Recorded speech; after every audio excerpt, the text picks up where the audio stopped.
Thank you for listening to Lone Star Community Radio. This program was broadcasted and recorded live from the LSCR studios in downtown Conroe, Texas. Lone Star Community Radio is supported by listeners like you. Donate and sponsor today. For more information on getting involved with Lone Star Community Radio, contact us at lscrstudios@gmail.com or visit us online at www.irlonestar.com. You're listening to Mornings of Lone Star here on Lone Star Community Radio, irlonestar.com. And we are live on Facebook and YouTube, so if you're listening on our FM and stream, jump on over if you can, because we have a special guest from the Major League Fishing, I guess you would call it the Major Leagues of Fishing. So that's fair, right? We have Jeff Sprague in the studio, who is a professional fisherman, and I'm very excited to talk to somebody who considers themselves a professional fisherman, because you think the concept is so simple.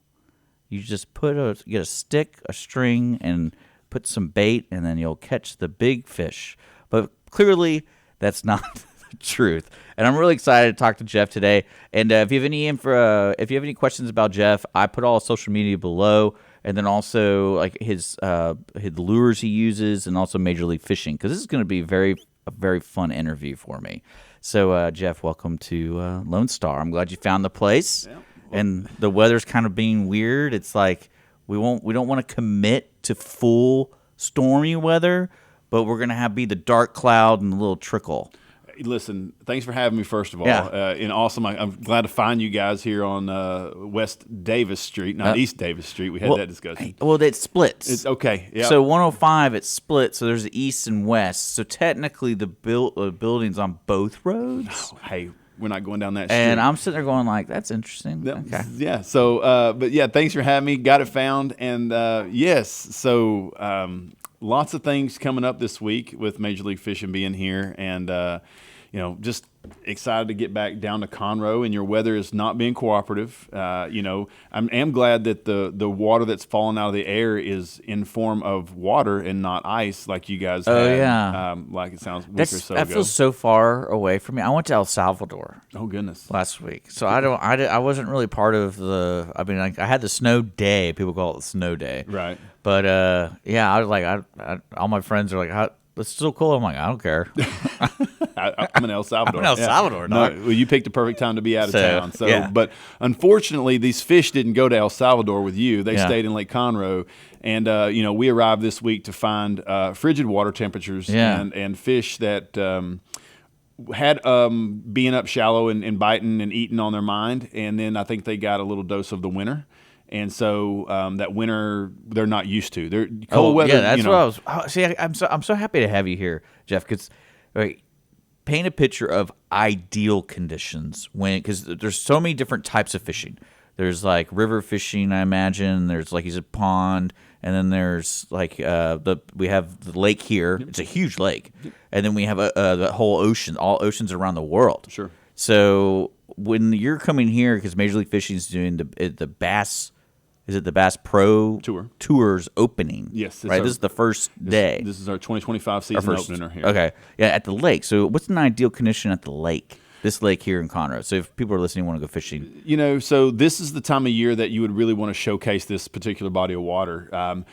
We're normally without the ice-ageddon that you guys just had, the snowmageddon for the one day. Bad. No, it wasn't that bad. You're right. But for fish. But for those fish and animals that live outdoors that are not used to those conditions, that's what's bad. So, it doesn't hurt them. It pushes them back. They were on I'm sure, a trend to start moving in from their winter patterns, being out deep, and start moving toward the banks and start moving towards their creeks and things like that.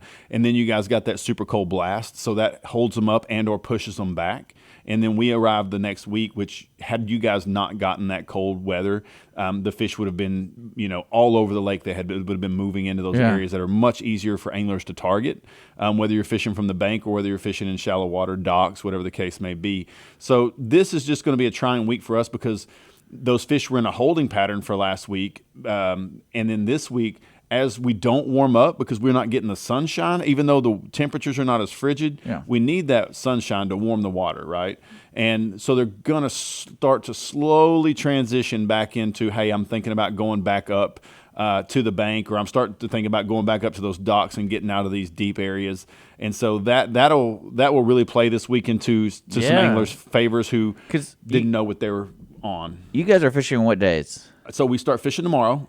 Okay, so Thursday, Friday is our first 2 rounds. Every angler fishes, all 65 of us. Okay. And then that's Thursday, Friday. Saturday is our knockout round. They'll take the high of 72 on Saturday. Correct. And sun. And then Sunday. Okay. What do we have over there on Sunday weather day? High of 74, sun. Okay. So that is ideal weather fishing. Okay. Yeah. For this time of the year, that's ideal because that will those fish, when the UV rays penetrate through the water, the fish will feel that, right? They'll rise up in the water columns. I feel that. Sure, 100%. Just like a human. We've been inside, like it feels, when you come in or you're talking to a buddy or your wife, your girlfriend, you're like, oh my gosh, if you've been outside, it's so gorgeous today. That's exactly what the fish do. They just don't say it. You know what I mean? Yeah. And so they all start to kind of do their thing, and they start to make, and they feel better, like, because they're controlled by the water temperature, and they're grumpy out there in that cold water. And so when it gets warmer, they like to kind of move up in the water columns and find that warmer water and things like that. And Nate, you're using words like columns and things like that. I don't know. You're describing underwater stuff. No idea. I don't know. Like if you start saying like bow and aft, I'm like, I have no idea what you're talking about.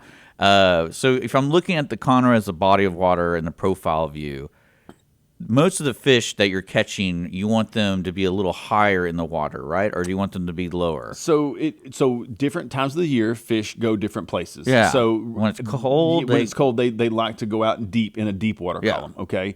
And as it starts to warm, they all have to go in and do their yearly duty, which is spawn. And so they start to transition towards the banks, and that's when they go higher in the water columns, and they start moving toward those points. They start moving towards creeks, and they start moving towards pockets, and they start moving towards the shore, basically. And what happened was last week they got knocked in the head by that cold weather. And they went back to the bottom. They retreated. They basically said, nope, we're not ready. Mother Nature says my body might be ready, but they don't have a doctor's appointment for me. They're lazy. They're just lazy. Yeah, they're just controlled by the weather. So this week will be interesting, because if a guy can survive the first 2 rounds and we get that warm weather, that he'll have an opportunity to be up in the. And they transition that fast? They'll move overnight. They move, really? They move extremely fast. Okay. It's unbelievable how fast fish move. And so that doesn't happen every season like that, but this time of the year, fish will move extremely fast. Because it is that time of the year. It is getting to be that time of the year, even though we still feel kind of wintry. We don't have any blooms on the trees really, or anything, or no leaves. But the fish know, like they're a creature, and they're in tune with nature, and it's ingrained in their DNA that they have to do things at certain times of the year. And whenever you kind of get in tune with that, I'm very fortunate. I'm just a country kid that grew up and got to go fishing for a living. And did you keep notes? I for a long time I kept a journal. I really did. Because I don't know, because one of my best friends is a huge fisherman and hunter, and I'm like, how do you know all this stuff? Like, you can't just remember this. And it's not repetition, because there's too much information. Because repetition I get by casting and bow hunting, but knowing like, okay, today the wind is right here. All right, and then there's some. I can see the waves, and like you're like, okay, I'm gonna go over here. I'm gonna use these lures. Like you have like an arsenal of lures. And it's like, which one do I use today? Well, it's just like it's like a doctor. It's like you doing your job, behind the scenes at a radio station. I have no idea what I'm doing. Yeah, I have no idea what I'm doing. Those types of things, you just you become familiar with it. Like you can gauge a guy that walks in that you're going to do a radio interview with pretty quickly and figure out whether or not it's going to be a short interview or a long interview. That's very true. So it's same with us when we get to a body of water and we get just a couple hours on the body of water. We normally can figure out what is going to be, and honestly, it is a lot of memory, like things of it's like that's amazing. Doctors, attorneys, everybody retains so much information. It doesn't matter if you're the cashier at Lowe's or Home Depot. That your job is just as important as the. That's actually why I didn't want to be the cashier at like a Kroger, because when I was working, I was being interviewed, and they're like, we have a sacker and a cashier. And then I go, okay, you get paid more for being a cashier, yeah. And then they're like, okay, but you have to memorize all these product code numbers. Yep. And I'm like, nope, I'm not here to learn anything. I'm just here to get like a summer job. I need a job. I just need a job. That's like right. I'm not remember all those products, because that was before they put them on the fruit. Oh yeah. So you had to know what oranges were. I'm like 00925. I'm like, I cannot do that. I'm out. Yeah. Yep. Okay, let's talk about lures, because that's one thing I love when I was with my buddy. Just the amount of fishing gear there is. And they use all of it. Yep. At first, I was like, okay, you're just showing off. I got these boots. I got, da. But no, they really use it. Yes. So tell me about, like, it's clearly you're professional. So you're sponsored, or you have your favorite, or or luckily there's a happy medium in there. Yep. And so tell me about the lures you use, or the rods, or. Yep. So I'm actually very fortunate. I'm a part of a company here in Texas that's called Lake Fork Lure Company. Lake Fork's just up the road from us, about 3 hours. Really? Yeah. Just out on Lake Fork, Texas, east of Dallas. Anyone that fishes knows Lake Fork is a world renowned. It's the big bass factory of the world. We receive people drive fly. They come from all over to try to catch the biggest fish in the world because Lake Fork is known for catching giant bass. Absolutely. What's so cool about bass? Bass is just the target species for freshwater, almost in general. Like it's just that's what I was wondering. It's the trophy. Like, yeah, 100%. Well, okay. So I've been around Conroe for a while now, and one of my favorite memories so far is the local fishing tournaments, because I have no idea about that stuff. And I want to say it's a newer place, about a year old. It's like the Lake House. I think it's the Lake House. And I was on like a kind of a date, and I like to sit outside, and it has a really cool view of the lake. And we're sitting there, and all of a sudden, all these boats start coming in.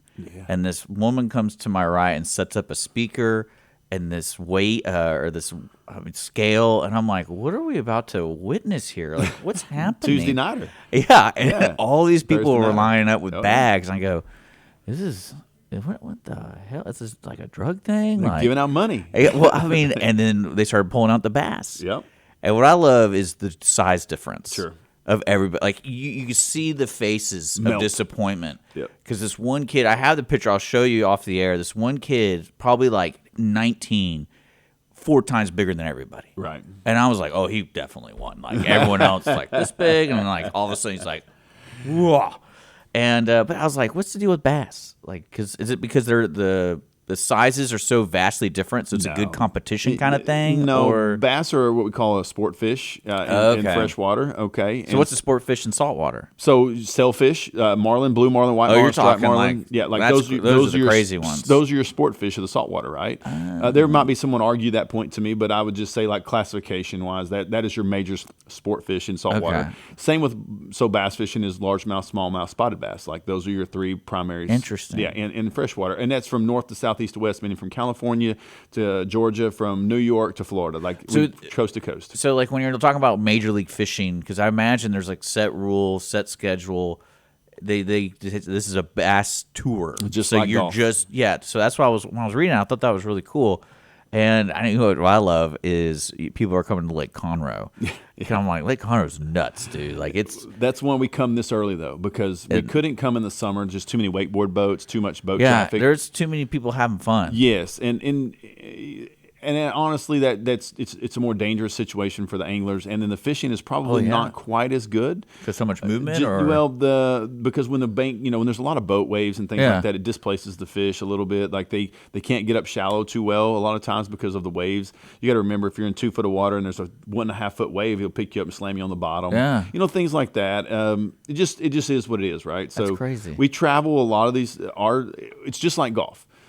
They travel to the best places at the best time, right? So, like, they're going to travel to Augusta when the grass is the best to be there, and the winds. I didn't even think that. Yeah. I thought it was just like we just do it now because we've always done it forever. And so, like, when we leave here, we go to Florida. Okay. So we typically start in Florida, just because it's easier to start down there because it's warmer, right? Yeah. And those fish are further ahead.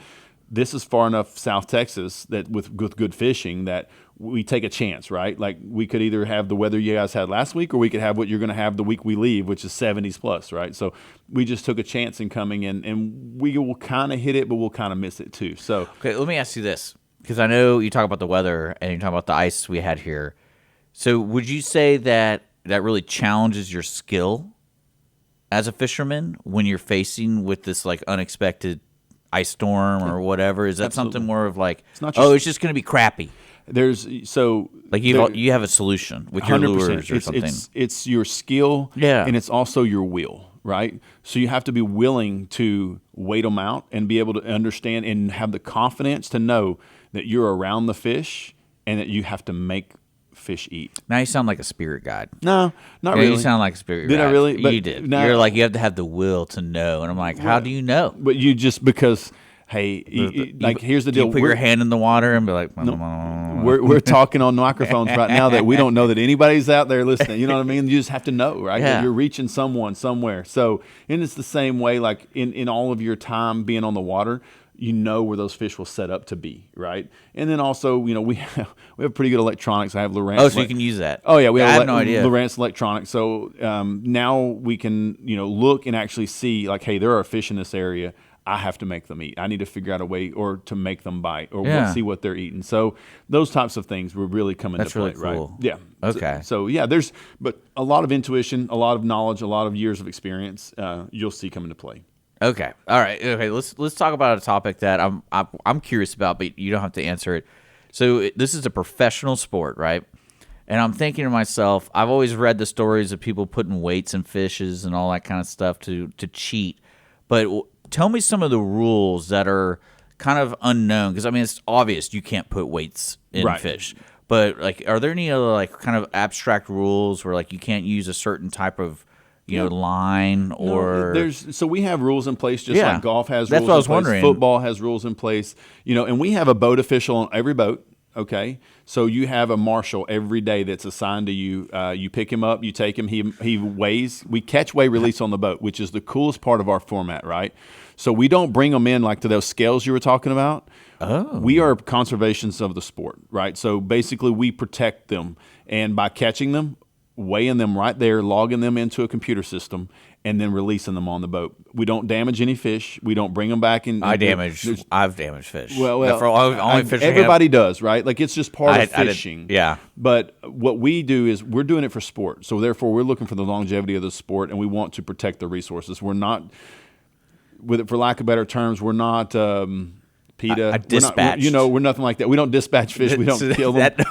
I'll never forget. I was signing up for the fishing license and talking about dispatching, and I was like, "What the hell are they talking about?" Yeah. And then I was like, "Oh, they're talking about murdering fish." Yes, exactly. So no, and now listen, your daily bag limit for fish, if you wanted to eat them, are 5 a day. You could take 5 bass home a day and eat them if you wanted to. Oh, really? Legally, Okay. yes.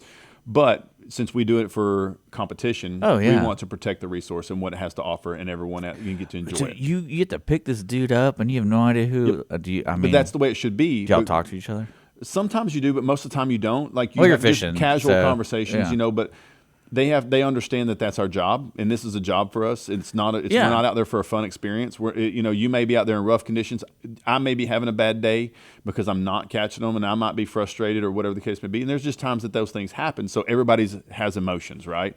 But at the same time, you don't want a guy in the back that's asking you about your grandmother's cows that you had. Well, I imagine they're told not to talk to you. They are, but at the same time, we're all human and we all interact, and we'll strike casual conversations, and get to know one another. That's got to be so awkward. But it'd be like assigning a caddy to someone, right? Yeah, but a caddy's not the ref. Well, you're right, and he's your referee. And he's there to ensure that you don't.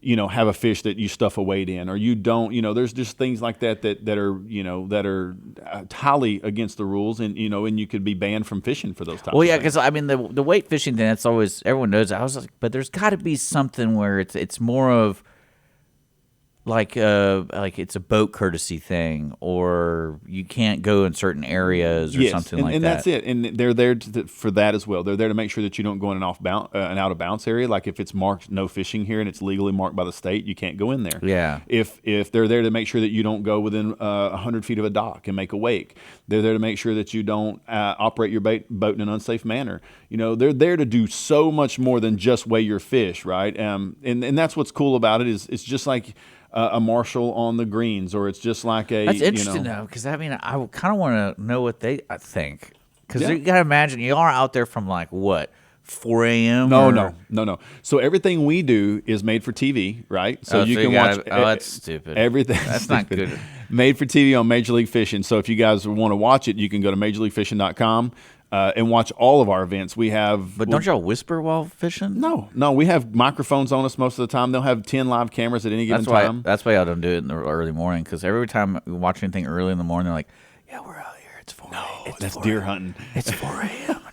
It's no, and so we do everything. That's when we start at 8. So people get up to walk and then go to work, and they're watching us while they're at work, and they're supposed to be working. That's why our viewership is so high. It gives you something to put on your monitor while you're awesome. like you're interviewing someone who's way less cool than me, and you're watching us fish. Right? Let's be honest. So I get it.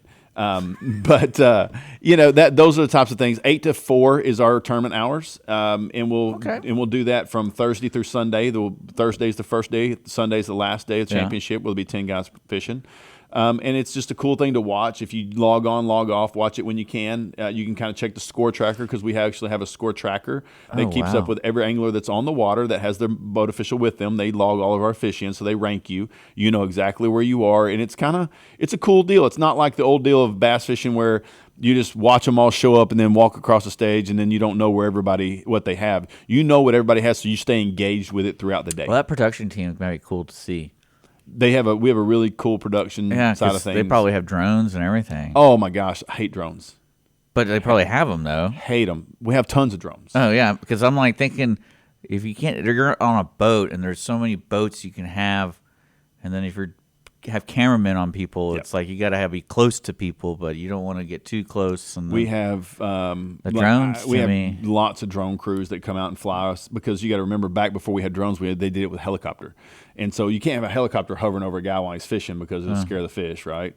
So even drones, you have to be careful if they get too close to the water. I get it. No, I'm just thinking the production. That's kind of cool. They'll push. So there's a lot of cool aspects that go into the bass fishing side of things now that have never happened before. And, we're just constantly on the cutting edge of it with Major League Fishing. We were incepted in 2019 was our very first year of inception. We all left other organizations. There was 2 organizations, FLW and BASS, and they took the best of the best from each. So this is kind of like when the NFL formed. This is exactly what it was. And so we have been unprecedented and joined with Johnny Morris, Bass Pro Shops, and created the best league that's ever been created. You name the names that left the organizations, and we all came here because we wanted to see bass fishing grow in the right direction. It's funny you say Bass Pro Shop. I think everyone's been to one, and every time I go to one, I think of the owner or the creator of it, and he's like, "Oh, I just want to have an outdoor shop. Let's do that." And then he got married or something, and the wife was like, "We need to do something a little bit different." Yeah. And it's just over the top. And I mean, but here's the deal: when you top. Johnny Morris has Bass Pro Shops. Obviously, I've met Johnny, been in meetings with Johnny, and tell you right now, super great guy. I work with Johnny Morris's nephew every day. Everyone loves that place, and there's a reason for it. And it's an experience. You know what I mean? I still take my son to Bass Pro Shops to get his picture with Santa Claus, and I can go anywhere. But I just go for the experience, right? Because it's an experience, and it supports an industry that I love and care about. And so I think that if I spend some money there, that's what I'm supposed to do, right? Because it's what I care about. Yeah. And that's just the way I am. And I think a lot of people are, whether they know it or not. Whether it's golf, whether it's fishing, whether it's baseball. People love fishing, man. Soccer. I was telling you off the air. My grandfather, he took a job teaching at UTMB in Galveston so he could fish every day. Yes. And he had that onesie.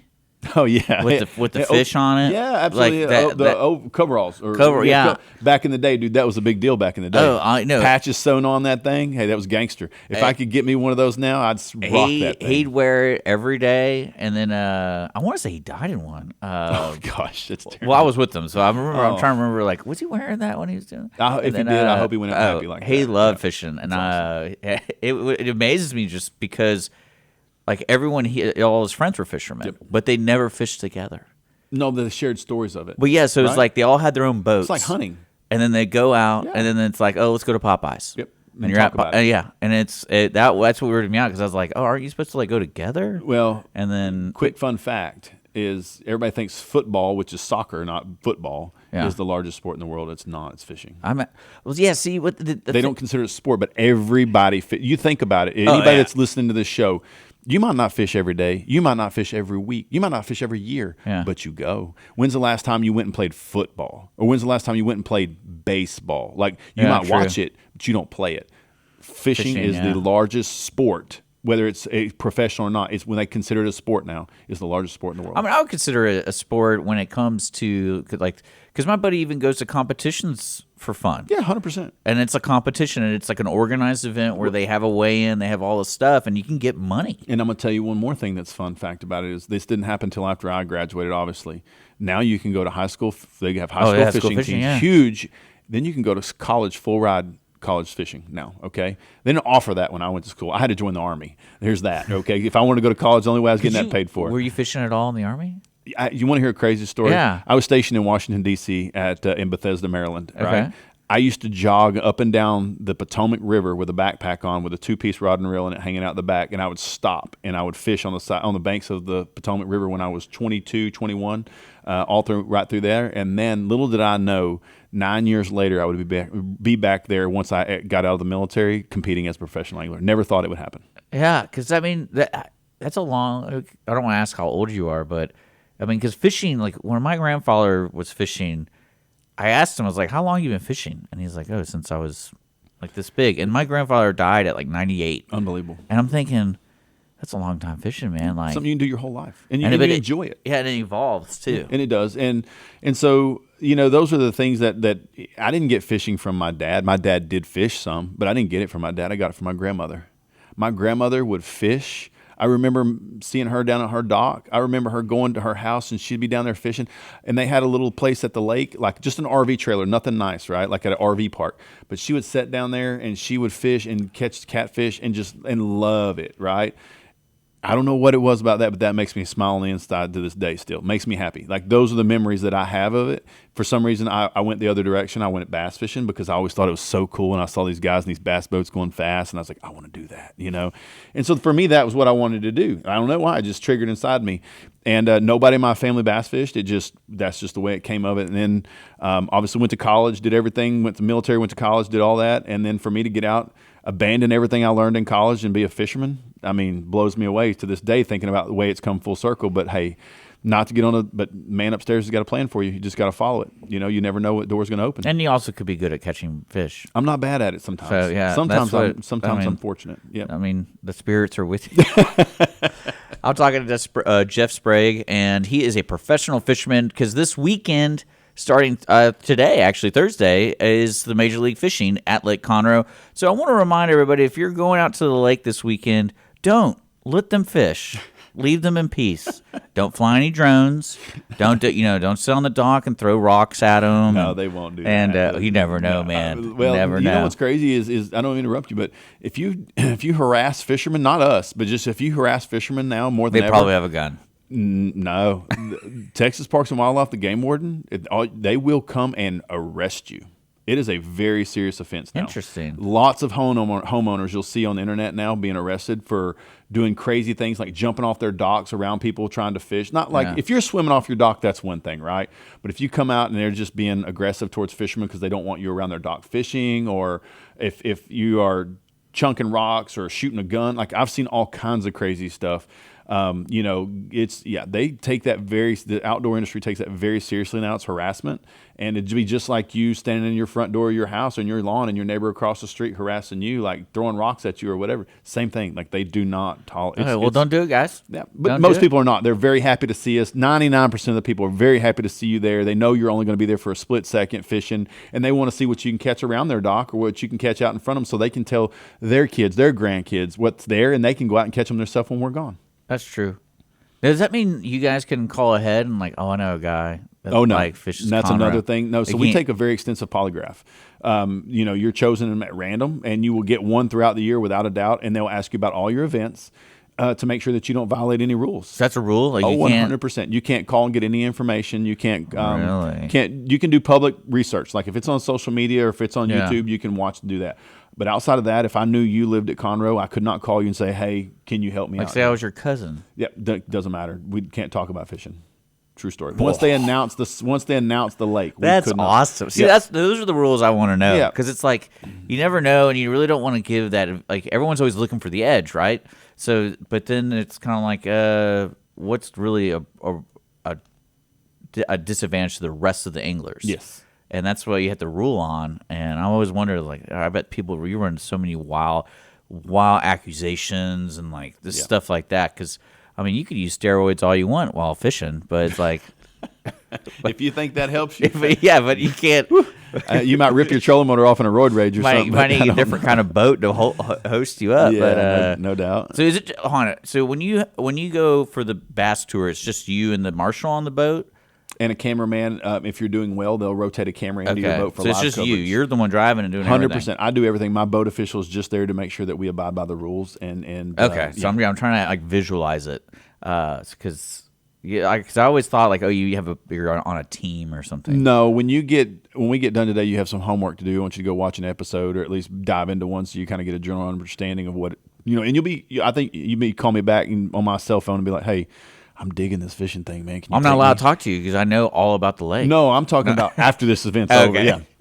You just tell me, hey, I'm digging this fishing thing. Can you take me sometime? Yeah. I'll be like, hey, come on, let's go. I'll carry you up where I'm at. You can make a trip. No, when I told you I recently got my first fishing license and I loved it. It's just kind of one of those things where there's just so much stuff you need to know, and I didn't have anything. Right. So no, I get it. And it was just, but I loved it. I was like, this is the greatest thing ever. I loved like the aspect of getting out there, getting in the water, especially when the water's nice, and it's not like you're comfortable. You can just sit there. You can just sit there, and you lose track of time. Okay, that is what people do for fun, right? Yeah. Just do not mistake that with what we do. Oh no, what we do is a whole. I don't even want to know. No, it's like going out and. Well, you have a plan. Like I imagine you take a map, like in your mind. Oh, it's a lot. There's and you so sit there much. and you go, okay, this is my battle plan today at 8 a.m. This is where I start a point at 8:30. Some people do that, yeah, 100%. So, you put your hand in the water and you do a little prayer or something. But I wouldn't go that far. I wish I could do that, but no, yeah. But so that's what's really cool. But there's all styles of fishing. Really, there's fishing for fun. There's fishing for food. There's fishing for like what we do for competition, and there's just, there's people who just like to be down there by the water who don't care if they catch a single thing. They just want to be out there. I didn't care. Yeah. And that's what's awesome about the outdoors. And that's what the man upstairs made it for. So, well, yeah, cause I've only really fished in saltwater. Yeah. So I've saltwater's never, a whole nother game. Yeah. I love that. Cause it's just, I feel like there's just more nature. There is. And it's then, wild, right? Yeah. You never know. It's wild. Cause I told you I went to El Salvador and I just jump in the lake. And then people are like, "Aren't you afraid?" I'm like, "What? It's a lake. Like, you're in El Salvador. Do you know what lives in that lake? Not sharks." I just came from Costa Rica, and I drove across a bridge, and I was like, "What are all these people doing?" He's all like, "You want to stop and feed the crocodiles?" And I'm like, "No."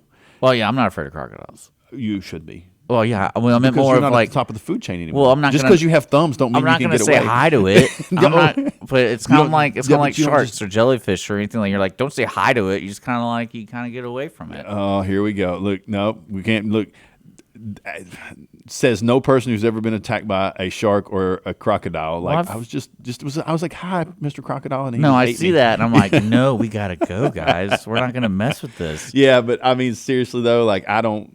Jumping into a foreign body of water. I was in Nicaragua earlier this year too, which is you really get around. I do. I like to travel a little bit. Well, okay, when I jumped in, it wasn't like it was 15 feet deep. It was and it was a clear lake, and I was sitting there having fun. That's cool. I mean, no, but seriously, I think that'd be. I mean, I can't say I wouldn't have done it, but there's jet skis everywhere. Oh, so I feel like shoot, that's a whole different deal. Yeah, why would they be asking you if you were? Because there was the people I was with. Like, I guess they never jumped in a lake. Oh, that's different. The people you were with. I thought if it would have been a local, him like, hey, no. I'm worried about you. Oh, no. You can always get a general something out of how the locals act, right? Yeah, there you go, 100%. Yeah. And I'm sitting there going like, what's wrong with jumping in a lake, guys? But no, that's awesome, man. I'm excited for you. Good luck. I mean, you guys start tomorrow or today, Thursday. And then we can watch you. Now, is it free to watch you guys? It is. Just log on to MajorLeagueFishing.com, okay? Yeah. And then I'll put a link to it. Awesome. And then you can basically click the prompts, and it'll take you right to the live streaming. And you can download the app on your phone and keep it. We'll have 9 major events this year, so 7 majors and 2 championships. So we have a heavy hitters championship, which is formed from the 2024 Bass Pro Tour, basically the 30 guys who caught the 30 biggest bags get to go fish for another big grand prize. And then we've got what we call our championship, which would be, another 35 guys, I believe 38 guys get to go to that. And we fish for 300 grand there at that one. That comes up in March. Those are all televised, and all that will be on Discovery Channel and or Outdoor Channel, my Outdoor TV. All that stuff's made for TV, but you can watch it live as we do it, right? And then they'll create the TV shows. So if you have the app on your phone, you can follow along each day as much as you want. You don't have to watch the whole thing, log on, log off just to see what's going down, how the fishing is each day. And it stretches over five days or so of competition. So it's fun. It's just a cool thing to do. Kids watch it. I get a lot of people watching on where they'll have one screen up at work and they'll have fishing, and they'll have the other screen up doing work and just something playing in the background, kind of like music. It's just a cool thing to have on. Yeah, I mean, it's one of those things where I've definitely recognized if somebody likes fishing, they'll probably like this. Oh, 100%. So it's just kind of like, because I like bowling. I don't mind watching bowling. Right. But I'm not really into it, but I don't mind. I'd rather watch that than like cricket. Yeah, no doubt. And it's just again, you'll have a favorite angler or 2 or 3, and you'll be like, and then you'll get a guy, you're like, I don't like that guy. And you don't really know why you don't like him. You don't have a bad boy? Do what? You don't have a bad boy? No, we got shows up with Jack Daniels and you know probably what? can't even have alcohol on the boat, can No, you? we actually, you're the one what's driving. funny is, so I'm partner with Miller Coors, Molson Coors. Keystone Light is a huge partner of mine. Yeah. And we sell a tremendous amount of Keystone Light in Texas, like the number one sales of beer in the country. Yeah, Keystone I believe Light. it. So literally, I was on the phone yesterday with Molson Coors, and we were arranging things for the 2025 year. I do a lot of events around Texas where I set up at my truck and boat at Walmart for 2 hours and do autographs and pictures. And basically, because we sell a lot of beer with that particular, those stores. Yeah. And so if you follow along, or if you go to my Instagram or Facebook, I'll post a schedule here in the next, month or so. And just, you want to come out and meet me at an event or take pictures, or we give away a ton of stuff, Keystone Light stuff, at all these events. They'll usually have some good looking gals with me that hand out stuff as well. And I always wonder if there's a special portal for those kind of girls.